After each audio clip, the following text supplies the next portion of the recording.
ustalar. Hey, o'chiringlar. O'chiring. Abed bo'ldi, abed.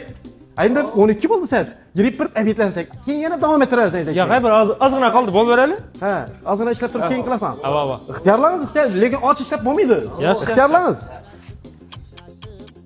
Hop, soat 3 bo'ldi. Abed qilib olinglar, o'ting. Hozir ishini shuni bo'lib beraylik der. Shuni sal tezroq bo'lasizlarmi? Ava. Ovqat suvib qoldi, tezroq yeyish kerak uni. Bo'ldi, hozir o'zi der bo'lib beramiz. Bo'pti, kutib turaman tashqarida. Yaxshi. Yaxshi. Alisher, abed etamiz, soat 4 oldu. Yaxshi. Çağırsa boralık abi indi. Yaxshi. Der bo'lib beraylik. Boramiz o'zing abid. Ha ustalar. Harmanglar.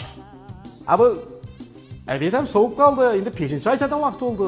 Tushinglar bir. Bir peshin choy ichib bir salgina bir nima ovqatlanib ishlanglar axir. Yaxshi, endi ozgina qoldi shuni bo'lib beraylik. Ha, yaxshi. Alisher, ozgina yeb ichib ishlayveradi, oyoqlar qaltirab qoldi. To'g'ri aytibdi. Hali men ozangacha bo'lurmiz. Yaxshi, qichqirashavermasangizlar. Bir ikki aytganda yugurib kiravermaysan-ku. Hozir yana keladi. Chaqirsalar kiramiz hozir. Ochinglar o'lasandanmi?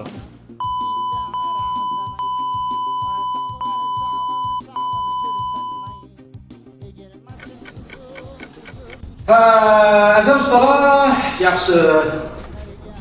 İşler bo'lgandan keyin eshikni yopinglar o'zingiz. Instrumentlarni yengmanglar. Ham ishlarni yopib ketarsizlar. Esa ertaga erroq keling, yaxshimi? Yaxshi bo'sh.